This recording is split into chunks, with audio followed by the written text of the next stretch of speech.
irmãos, boa noite. Que bom estar aqui com vocês, conhecer esta igreja que eu não conhecia ainda, embora conhecendo o pastor Elias Colombelli já há algum tempo. Eu estou aqui no Paraná há 3 anos, então já conhecia ele, mas a igreja só de foto e só de ouvir falar. E aí quando então resolvemos fazer essa viagem missionária, e aí eu falo resolvemos porque eu estou aqui em Foz com mais um missionário, 2 ficaram lá em Cascavel, fazendo a promoção missionária. Eu falei com o pastor Arlindo Conceição, eu quero ir lá na igreja do pastor Elias, pede a ele lá para abrir uma oportunidade para me conhecer aquele povo bonito, povo abençoado. E aí eu vi que o povo é bonito mesmo, é abençoado mesmo, viu? Amém aí, ó, viu? O pastor falou amém ali, ó. Então o pastor acha vocês bonitos também, gente, tá? Então, muito bom estar aqui. E eu quero aproveitar o meu tempo aqui, pastor, para falar, né, da palavra de Deus com os irmãos. Eu quero trazer um texto bíblico para o coração dos irmãos, mas também dentro dessa aplicação bíblica, poder falar um pouco de missões, daquilo que Deus tem feito. A gente sempre pensa nas coisas que Deus vai fazer, não é? A gente sempre espera algo de Deus, a gente planeja, a gente tem sonhos, mas Deus está fazendo, Ele está realizando uma obra aqui no nosso estado. E aí eu quero compartilhar um pouquinho com vocês, mas pensando também naqueles sonhos, naquilo que a gente quer alcançar. Neemias no capítulo 1 é o texto que eu quero ler com vocês. Eu vou ler o capítulo 1 todo. E Neemias, irmãos, é o personagem da campanha de missões estaduais 2021. Porque sempre depois, né, quando a gente pensa em realizar uma campanha, a gente pensa o que é adequado para aquele momento. E aí então, a gente olhando esse cenário de caos, de crise, de dificuldade que estamos vivendo, a gente pensou, a gente precisa reconstruir, porque vidas foram impactadas, perdemos pessoas queridas, algumas igrejas tiveram dificuldades, tiveram queda, algumas pessoas perderam o trabalho, e aí a gente entendeu, uma construção foi feita, porque o evangelho chegou até aqui, mas nós precisamos reconstruir. Precisamos de novos sonhos, novas oportunidades, precisamos de novas estratégias, do novo meio de fazer a obra. E aí quando eu olho o celular, aqui é o novo meio, né, pastor? Porque antes da pandemia, poucas igrejas faziam isso aqui que a gente está fazendo hoje. Então, nós precisamos de uma reconstrução. E Neemias foi esse personagem de reconstrução. Neemias no capítulo 1, você que está com a sua Bíblia aberta aí, ou acessada, diz assim o texto bíblico. Palavras de Neemias, filho de Acalias. No mês de Quisleu, no 20º ano, quando eu estava na cidade de Suzã, Anani, um dos meus irmãos, veio de Judá com mais alguns homens. Perguntei-lhes pelos judeus que voltaram, os que sobreviveram ao cativeiro e a respeito de Jerusalém. Verso 3. Eles me responderam. Os que sobreviveram ao cativeiro estão passando grande aflição e vergonha lá na província. Os muros de Jerusalém foram derrubados e as portas da cidade queimadas. Depois de ouvir essas coisas, sentei-me e chorei. Lamentei por alguns dias e continuei a jejuar e orar perante o Deus do céu. Eu disse, ó Deus, Deus do céu, Deus grande e temível, que cumpres a tua aliança e usas de misericórdia para com aqueles que te amam e obedecem os teus mandamentos.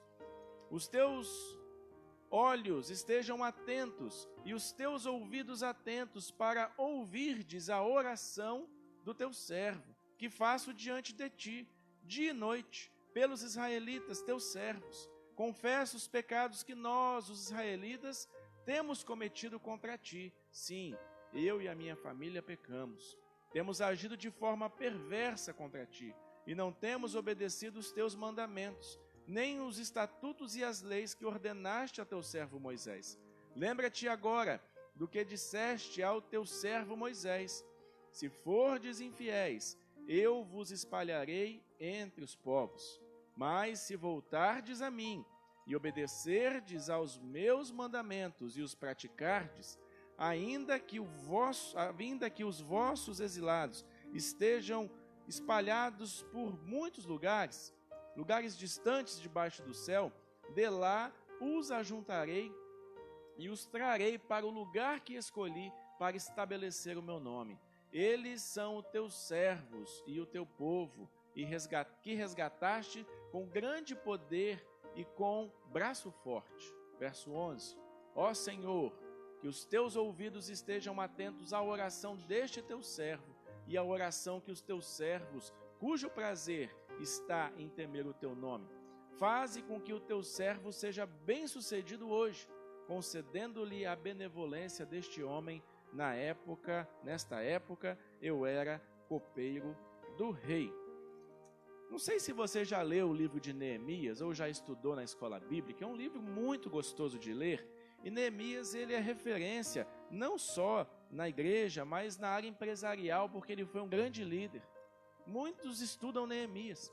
E a história de Neemias, ela é bem interessante, porque Neemias, ele se encontra com pessoas da sua cidade, da sua terra. Neemias estava lá no cativeiro. Aí eu abro um parênteses aqui. Deus sempre levantou profetas para alertar o seu povo, para que o povo permanecesse junto de Deus. Afinal, em Abraão, uma aliança foi estabelecida. Era o povo de Deus. E como o ser humano tem a tendência de se afastar de Deus, isso está na nossa natureza, aquele povo também se afastava de Deus e da aliança. E Deus sempre então levantava um profeta. E o profeta tinha uma missão, profetizar. E ele então alertava o povo. Pessoal, vocês estão distantes. Voltem, porque o pecado tem consequência. E aquele povo então ouvia o profeta, se voltava a Deus, mas daqui a pouco aquele povo se afastava de Deus de novo. E Deus foi levantando profetas. E Deus foi levantando profetas. E o povo chega a Deus e se afasta a Deus. E o povo foi se afastando cada vez mais de Deus. Jeremias foi o profeta chorão, a gente conhece, né? Quem é aluno da EBD desde criancinha, quem é um profeta chorão? Jeremias, porque ele chorava, ele clamava ao coração do povo. Pessoal, voltem-se a Deus, porque Deus vai levantar, se vocês forem desobedientes, Deus vai levantar uma nação estrangeira, conquistadora, e essa nação vai vir aqui destruir e matar muitos de nós, e os que sobrarem serão levados para um cativeiro, para uma terra distante, uma terra ímpia, e vocês vão ficar longe de Deus, do templo e da cidade santa. Essa era a profecia. E o povo, mais uma vez, não se preocupou com Deus. A nação grande e temível, a nação estrangeira conquistadora da Babilônia chegou ali e conquistou Jerusalém, destruiu a cidade e levou os melhores. Lembra de Daniel, aquela história que Daniel era um camarada exemplar com seus amigos? Foi assim, os melhores foram os piores. Quando eu falo piores, aos olhos do babilônico, que eram os idosos, os enfermos, aqueles que não morreram, ou foram para o cativeiro, ou ficaram na cidade em grande miséria e vergonha. E aí Neemias encontra os seus conterrâneos. Interessante, irmãos, é que Neemias era copeiro do rei. Isso significava que ele provava o vinho do rei antes do rei beber. E fazia também outras coisas. Mas ele encontra ali com o seu povo. No verso que lemos aqui, o verso 2, ele encontra com Anani, um dos seus irmãos.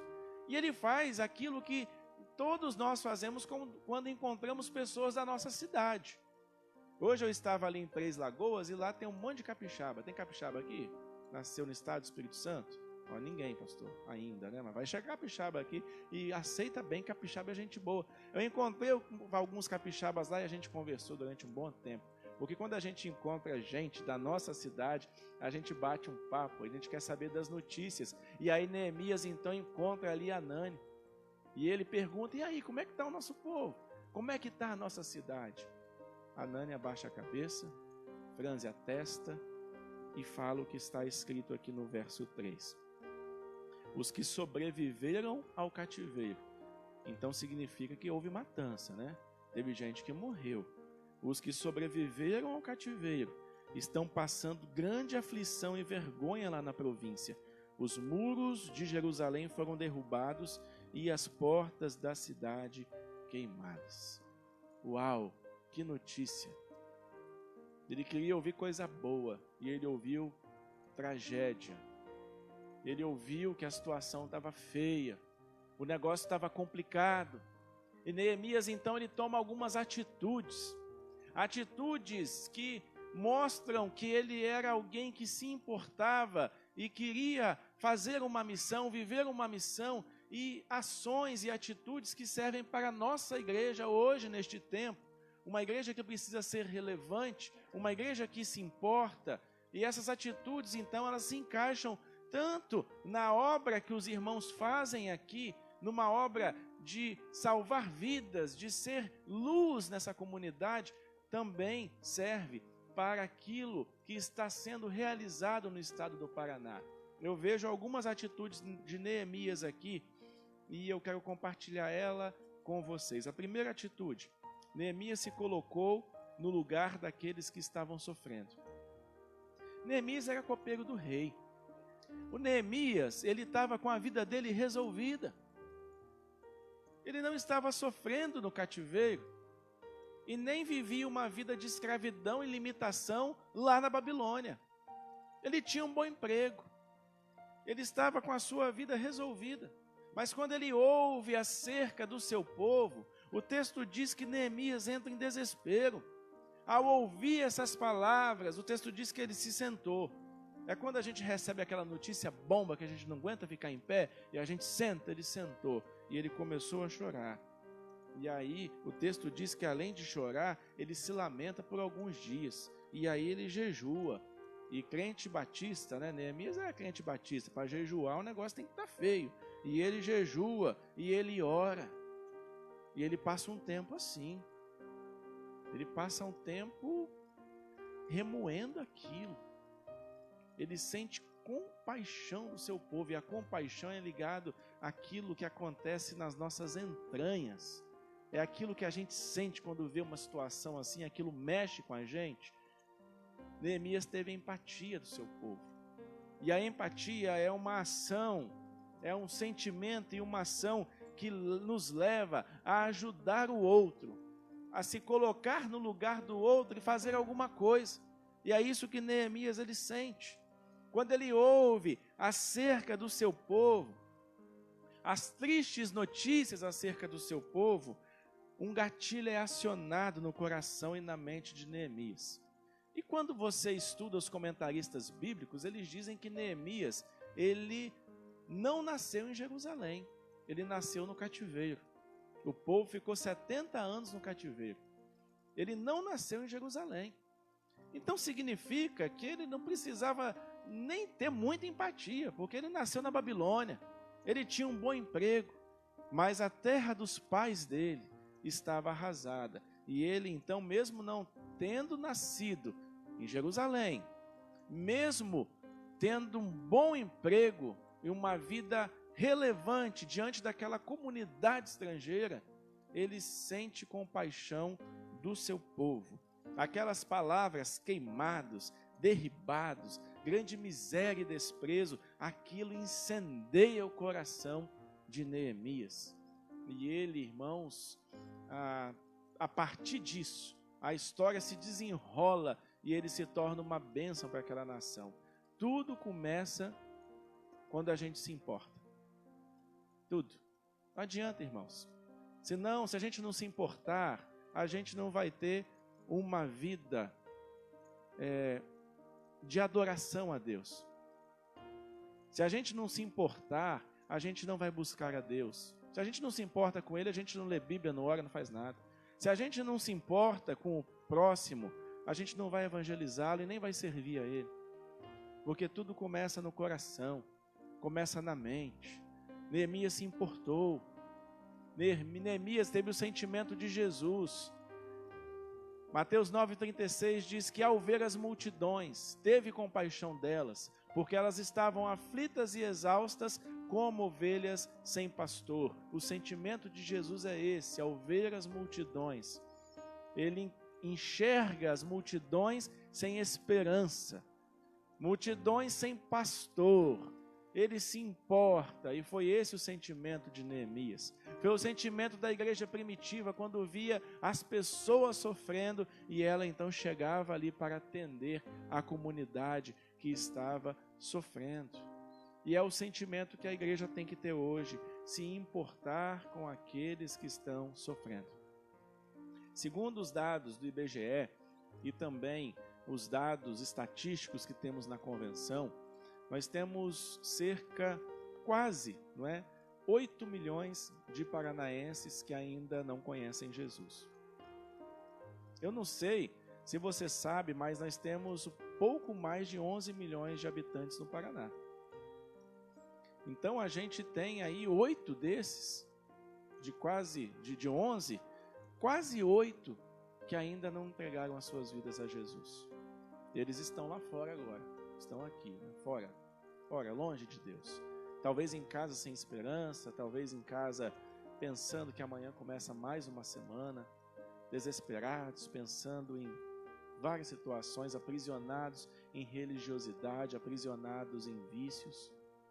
Nós temos, de 399 municípios no Paraná, nós temos 230 onde não há presença batista. Que não há um pequeno grupo lá se reunindo de forma intencional de plantar uma igreja. E alguns desses municípios a gente ouviu, de coordenadores, que não há lá igreja evangélica. Irmãos, há muito para fazer. É aquele banner que estava aqui no início do culto. Há tanto para fazer. E a música de missões, ela tem essa frase: há tanto para fazer no mundo ao seu redor, e a cura para a alma vive em mim. Não posso me calar. A música fala isso. Não posso me calar. Irmãos, a gente não pode se calar. A gente não pode ficar tranquilo. Neemias não ficou tranquilo, aquilo mexeu com ele, aquilo mexeu com o coração dele. E aí eu louvo a Deus, porque uma obra está acontecendo nesse estado. E os missionários, aqueles que são os seus missionários, eles estão atuando. E mesmo nesse tempo de pandemia, os missionários estão se importando.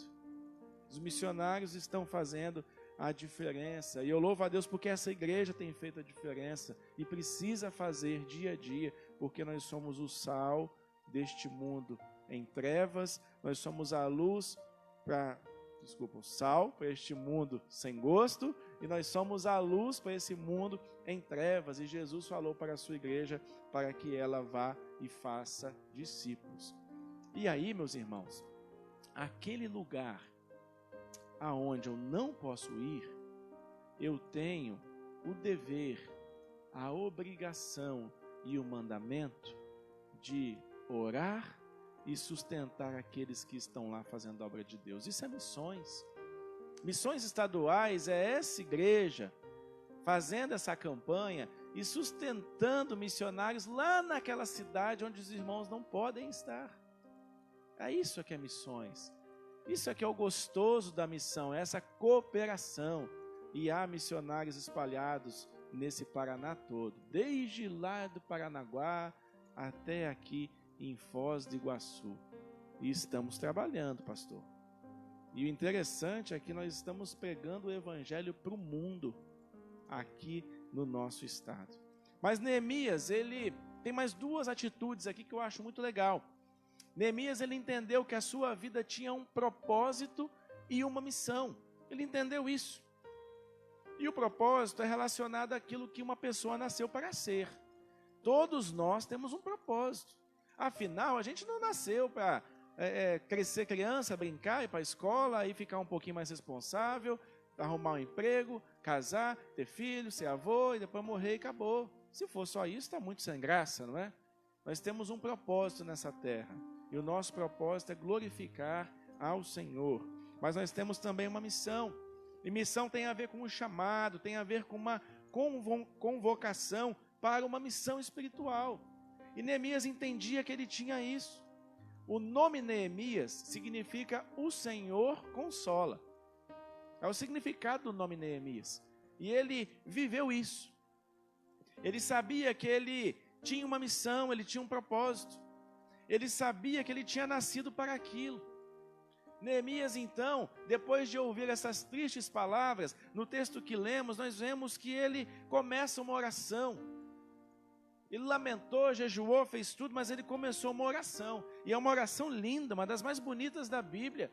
Ele reconhece a grandeza de Deus, ele confessa pecado, ele lembra a Deus, né? Os personagens bíblicos têm isso, ele lembra a Deus da aliança que foi estabelecida lá em Moisés, e ele fala: Deus, nós somos infiéis, e é por isso que o Senhor nos espalhou na terra, mas como o Senhor é um Deus gracioso, eu sei que o Senhor pode juntar também, e o nosso Deus pode, de fato, fazer todas as coisas. E ele continua a oração, e termina no verso 11 dizendo: Deus, faze com que o teu servo seja bem sucedido diante deste homem. Quem é este homem? O rei. Se você não leu a história de Neemias toda, eu quero te recordar aqui. Neemias era copeiro do rei. Neemias estava ali com a sua vida tranquila, resolvida, mas ele ora e pede a Deus uma oportunidade para fazer a diferença, oportunidade para reconstruir a sua terra. E a reconstrução, irmãos, não era só um muro. Embora o muro representasse algo muito especial, porque o muro representava a proteção das cidades naquela época, representava a unidade da família e do povo. As portas significam o que significa hoje, não é? Porta fechada, não entra pessoas ou situações indesejadas. Mantém a privacidade. Ele precisava reconstruir os muros, ele precisava colocar portas novas na cidade, mas ele precisava renovar o culto ao Senhor, ele precisava instituir ali um senso de povo. O povo estava destruído e ele entendeu que aquilo era o seu propósito e a sua missão. Então, diante disso, o que ele faz? Capítulo 2 diz isso: no mês de Nissan, no 20º ano do rei Artaxerxes, quando eu estava servindo vinho, dei-lhe ao rei, mas nunca antes, eu tinha estado triste na sua presença. E o rei me perguntou: por que o teu rosto está triste, se não estás doente? Isso só pode ser tristeza de coração. Então eu tive medo. Olha só, ele se apresenta triste diante do rei, porque aquela situação incomodou muito o coração dele. Mas por entender que ele tinha um propósito, uma missão, ele então, quando o rei pergunta, não é? Por que você está triste? O que está acontecendo? O texto diz que ele teve medo. Mas ele continuou ali no seu propósito e na sua missão, entendendo que Deus usa pessoas poderosas para abençoar a obra dele. E é assim, irmãos. Deus usa quem Ele quer, e ele sabia que Deus poderia usar aquele rei. O interessante é que 13 anos antes foi assinado um decreto pelo mesmo rei, interrompendo a reconstrução de Jerusalém. Em Esdras, no capítulo 4, verso 23, mostra isso.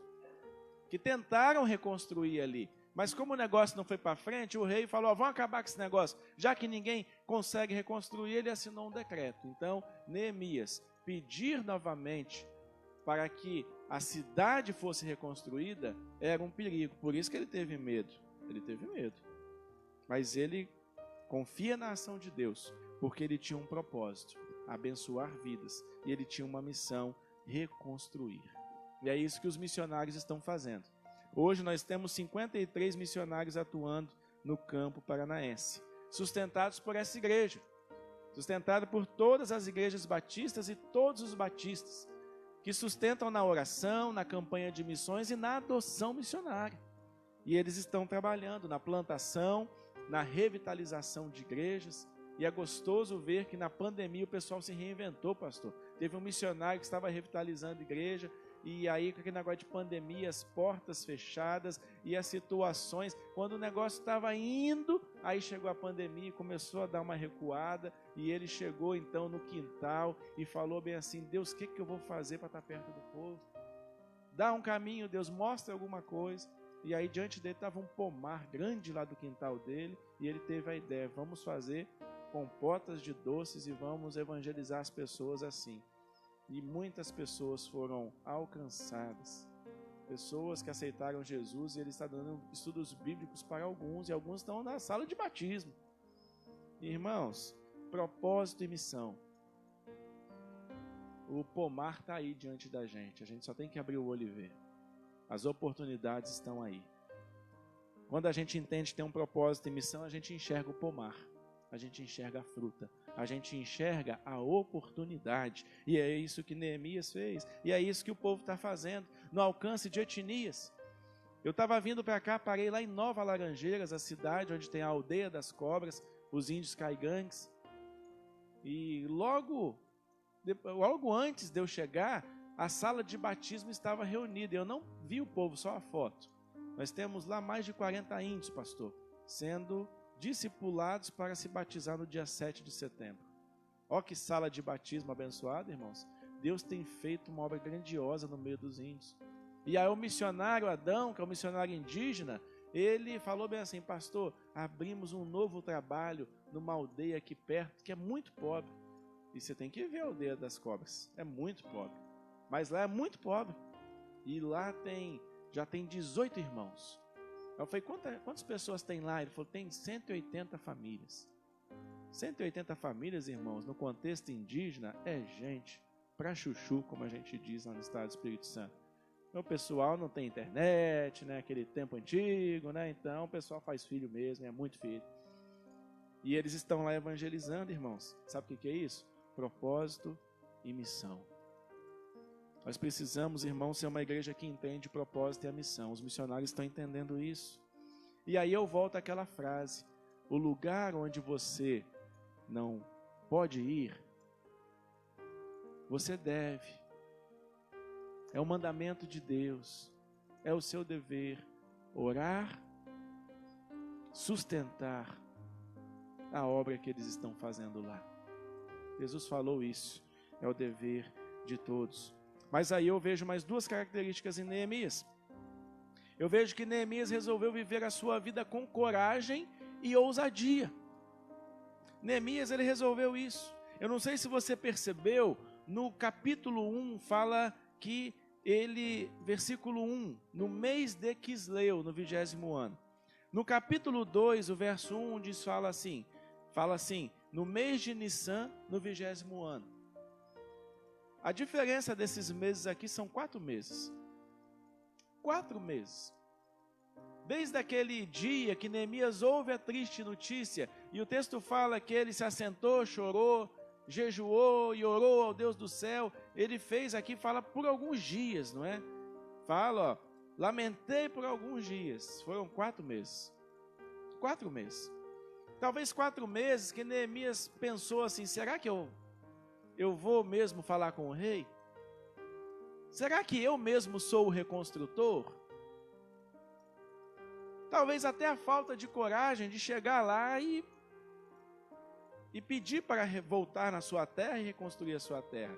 4 meses, e aí eu imagino que Neemias deve ter perdido sono, Neemias deve ter ficado angustiado, e o tempo foi passando, e aí ele lembrando daquelas palavras, né, de noite, aquela palavra, derribado, queimado, os que sobreviveram, e aquilo foi martelando a cabeça dele, e ele então, numa manhã, não aguenta mais segurar o seu coração, e segurar um sorriso no rosto, e ele então se apresenta ali ao rei, como lemos, e o rei observa a tristeza dele, o rei sabe que ele está triste, e ele então, ao ser questionado pelo rei, ele dá aquela resposta, no versículo 3 que eu não li, e disse ao rei, que o rei viva para sempre. Ele é esperto, né? Ele começa já elogiando o rei, porque ele teve medo, versículo 2, teve medo, que o rei viva para sempre. E ele responde, como meu rosto não estaria triste, se a cidade em que está o sepulcro dos meus pais está devastada e as suas portas foram destruídas pelo fogo. Verso 4. Então o rei me perguntou, o que estás me pedindo? E aí, com coragem e ousadia, nessa hora eu orei ao Deus do céu. Ele tinha coragem e ousadia, mas ele faz mais uma oração, né? Ele não é bobo. Elogiou o rei, orou, teve medo, elogiou o rei, faz a oração. E verso 5, se for do teu agrado, e se o teu servo puder contar com a tua benevolência, peço-te que me deixes ir ajudar a cidade do sepulcro dos meus pais, para que eu a reconstrua. E aí, continuando a história, o rei pergunta, mas quanto tempo que você vai demorar? Como é que é essa viagem? E aí Neemias, com coragem e ousadia, eu não vou ler tudo por causa do tempo, mas com coragem e ousadia, ele não só pede para ir, mas ele pede os recursos ao rei. Ele fala, rei, me dá cartas aí de autorização, me dá também uma carta autorizando eu pegar madeira para construir uma casa para mim e também usar na reconstrução dos muros. E ele pede isso tudo ao rei, coragem e ousadia. Irmãos, a igreja de hoje precisa dessa coragem e dessa ousadia. A coragem que nos leva a agir. A coragem que nos leva a nos ver como a resposta. Neemias era copeiro do rei, ele não tinha nem nascido em Jerusalém. Ele poderia pedir, rei, levante aí o engenheiro real, uma comitiva, e pede ao povo para ir lá reconstruir. Ele poderia fazer isso, mas ele resolveu colocar a mão na massa. Ele resolveu ficar com as unhas machucadas, de mexer aquela maceira toda, de trabalhar, coragem e ousadia. E aí, continuando a história, eu não vou ler, mas algumas pessoas ficaram com inveja. E os inimigos se levantaram. E aí, quando esses inimigos planejaram até a morte dele, aqueles inimigos que estavam zombando dele, ele falou bem assim, olha, eu não vou parar. Eu não vou, alguns chegaram, ele estava num alto fazendo lá a muralha, e alguns falaram, desce aqui para falar com a gente. O plano era maligno, era matar ele. Ele falou, não vou descer, porque eu estou fazendo uma grande obra e eu não vou parar. E aí, irmãos, é a grande obra que Deus nos dá hoje para fazer. E aí, Neemias, ele era corajoso, e essa coragem contagiou o povo, e o povo trabalhava com uma mão segurando a colher de pedreiro e na outra mão uma espada. Porque a coragem daquele homem contagiou o povo. A divisa da nossa campanha é Neemias 2,18, mas tem o verso 17, que é quando Neemias ele inspeciona a situação da cidade e ele junta o povo. E aí olha só o que diz. E eu lhes disse então, é o povo, ele está dizendo para o povo, vede a triste situação em que estamos, como Jerusalém está devastada, as suas portas destruídas pelo fogo. Vinde, vamos reconstruir os muros de Jerusalém, para que não passemos mais vergonha. Contei-lhes então como a mão de Deus havia sido bondosa comigo, e lhes relatei também as palavras do rei. Eles disseram, levantemo-nos, e eles disseram, o povo já respondendo, levantemo-nos e construamos os muros, e eles fortaleceram as mãos para a boa obra. Um líder corajoso gera pessoas corajosas. Irmãos, eu vi aqui o projeto aqui, pastor, da venda de tudo aqui para comprar um lugar novo, ou comprar tudo aqui do lado. Irmãos, vai com força. Bota o peito no arame e sai rompendo tudo que Deus vai abençoar. Coragem, irmãos. Será? Não, irmãos, que isso? Uma campanha de missões, será? Estou apertado e não sei o quê. Irmãos, é tempo de ir para frente. Alvo, vamos ultrapassar em nome de Jesus. Porque eu falo com vocês uma coisa. E eu falei com os missionários numa reunião. O Rony Teixeira está aqui, chegou lá do culto onde estava pregando, é missionário lá em Teixeira. Rony Teixeira, vê? Teixeira é a cidade que ele está, Teixeira Soares, Rony Braga. E eu falei uma vez em uma reunião de missionários, a gente se reúne de 15 dias online para a gente interagir e conversar. Eu falei, ser missionário é necessário ter coragem.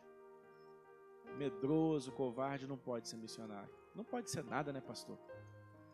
Porque a gente tem que ter gente que tem coragem. E eu tenho aqui a alegria de dizer, os seus missionários são corajosos. é gente ousada. São os capelães que estão lá no Porto de Paranaguá evangelizando gente do mundo todo. Lidando com gente com variante Delta e variante não sei o que, e variante não sei o que. E eles estão lá trabalhando, evangelizando gente do mundo todo. E pessoas do mundo todo estão se convertendo. Porque Deus é tão bom que Ele fala em Atos 1:8, mas receberão o poder quando o Espírito Santo descer sobre vocês, e serão minhas testemunhas em Jerusalém, Judeia, Samaria e até os confins da terra. E Deus foi tão bom que Ele inverteu isso e colocou os confins da terra aqui, diante da gente. Teve uma semana em Curitiba que eu encontrei com pessoas de 6 povos, em uma semana, pastor. E não é buscando não, cortei cabelo com grego, encontrei um português na rua, fui comprar um livro, encontrei com uma mulher de Taiwan, fui comprar numa loja, era uma chinesa que me atendeu, aí comprei uma massa gostosa de macarrão com um chefe haitiano e encontrei com um sírio naquela semana, 6 povos. Foz do Iguaçu tem 70 etnias. Nesse cerco aqui de quase 1 milhão de pessoas, né, nessa fronteira. O mundo está aqui, irmãos. E nós temos a oportunidade de evangelizar todos eles. E nós estamos evangelizando. Lá em Carambeí, Campos Gerais, pastor Samuel Queiroz, missionário seu, evangelizando os muçulmanos lá. Deus tem agido. Os nossos missionários, os seus missionários, com ousadia e coragem, lá na capelania, na ala Covid, sendo muitas vezes a última voz que uma pessoa vai ouvir antes de partir para a eternidade. Eles estão lá. A missionária Josiane, 3 dias antes, ela perdeu a sua tia, a irmã da sua mãe. Se passaram 3 dias, a sua mãe morreu. Depois de 23 dias, o seu irmão morreu. E depois de 25 dias, ela perdeu um primo. E ela ficou internada e quase morreu. Capelã nos hospitais. E sabe o que ela compartilhou numa última reunião nossa? A felicidade de poder falar, pastor, o hospital liberou de novo as visitas. Coragem e ousadia. Irmãos, o seu missionário tem coragem e ousadia. Ousadia, pastor, para a gente chegar nos presídios lá. Depois eu tenho um negócio bom para o senhor, viu? Os presídios lá da Grande Curitiba, e a gente não está podendo entrar. Mas a gente fez uma parceria com o ministério A Fé Vem Pelo Ouvir. E nós conseguimos um reprodutor de mídia, o Proclaimer, a gente chama de radinho, que ali tem um chip com o Novo Testamento. E aquele radinho pequenininho assim é para 50 pessoas. Mas está para chegar um outro maior que é para 300 pessoas. E nós conseguimos implementar em algumas unidades prisionais, que o nosso missionário lá trabalha, aquele rádio. E aquele rádio, irmãos, ele tem painel solar e tem um carregador. Não vai parar nunca, vai viver eternamente. E nós precisamos de um líder para fazer o estudo bíblico com os presos. E aí o diretor da unidade mostrando ali equipamento para os agentes carcerários, e os agentes, não, a gente vai fazer. Nós que vamos dar os estudos a eles. E a gente está ganhando para Jesus o presidiário, nós estamos ganhando para Jesus todo o corpo de trabalho ali da capela do trabalho prisional. E o Pingo, pastor, está lá. Pastor Kenny, quando vai chegar mais rádio? Está chegando, calma aí. E não é só o chip em português. A gente tem chip ali de todas as linguagens aí traduzidas do mundo. É só trocar o chip e colocar. Eu tenho um lá em casa, crioulo, para evangelizar os haitianos, que é a língua deles. Irmãos, ousadia. Se a gente não consegue assim, vamos fazer assim. Se não é dessa forma, a gente não pode parar. Porque Deus não chamou a sua igreja para parar. E aí eu repito pela 3ª vez aquela frase.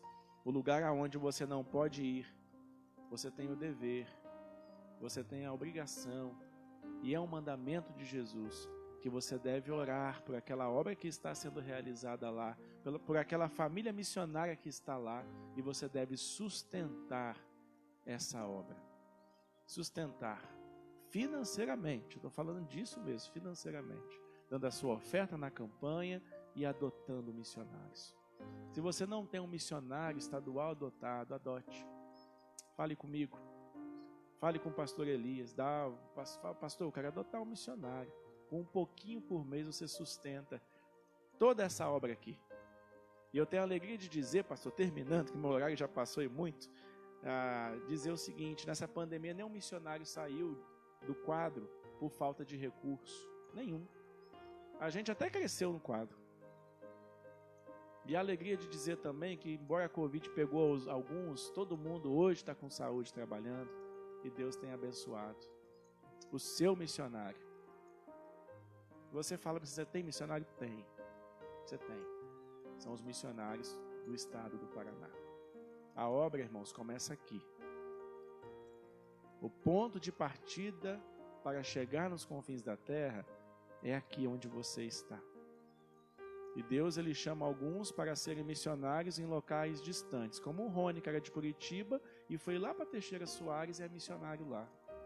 Mas Deus, ele espera aqui um exército ainda maior de missionários, que são aqueles que fazem missões sem trocar o CEP, porque ele continua fazendo missões no lugar onde ele mora. E esse é quem? É você. Somos nós no nosso dia a dia. Então que Deus abençoe, que Deus sustente, e que os irmãos continuem firmes, que a oferta dos irmãos seja algo que venha do coração dos irmãos. Não se acanhe nesse tempo, seja ousado. Seja como Neemias. Sinta o que esse povo está sentindo lá fora sem Jesus. Entenda que você tem um propósito e uma missão. E entenda que para agradar a Deus, para cumprirmos esse propósito e missão, a gente precisa de viver com coragem e ousadia. Vamos orar? Talvez aqui há pessoas que Deus tem chamado para essa obra e você sempre teve o medo de dar o próximo passo. Dê o próximo passo hoje. Talvez Deus falou aqui que você precisa sustentar um missionário no plano de adoção missionária. Dê o próximo passo hoje. Talvez você tenha vivido a sua vida lá na sua faculdade, no seu trabalho, na sua comunidade, na sua rua, e você não tem falado de Jesus para ninguém. E Jesus te chama hoje para um compromisso. Tome uma decisão hoje de andar ao lado de Jesus. Diga sim para o Senhor hoje. Deus eterno, o teu povo está aqui, Deus. Teu povo está espalhado pelo mundo te cultuando nesse momento, mas aqui de forma especial. E o Senhor está aqui conosco. E o Senhor é aquele que sonda os corações, e o Senhor sabe o que está passando na mente e no coração de cada um aqui. O que eu te peço, Deus, é que o teu filho e a tua filha que está aqui hoje, e aquele que está conectado na internet, cultuando ao Senhor lá na sua casa, no seu trabalho, que esse irmão, essa irmã, esse jovem, meu Pai, essa criança, que todos que estão assistindo tomem uma decisão de andar ao teu lado, sendo fiel ao Senhor, entendendo que a igreja que este mundo precisa é uma igreja empática, é uma igreja que entende que tem um propósito e missão, é uma igreja corajosa e ousada. Porque, Deus, há uma obra acontecendo neste Paraná. O Senhor está em missão aqui. E o que nós precisamos é nos juntar ao Senhor naquilo que o Senhor está fazendo. Então faça, Deus, na nossa vida, faça da nossa vida pessoas que reconstroem, pessoas que são mensageiras de esperança. Por favor, Deus, rogamos essas bênçãos e oramos em nome de Jesus. Amém.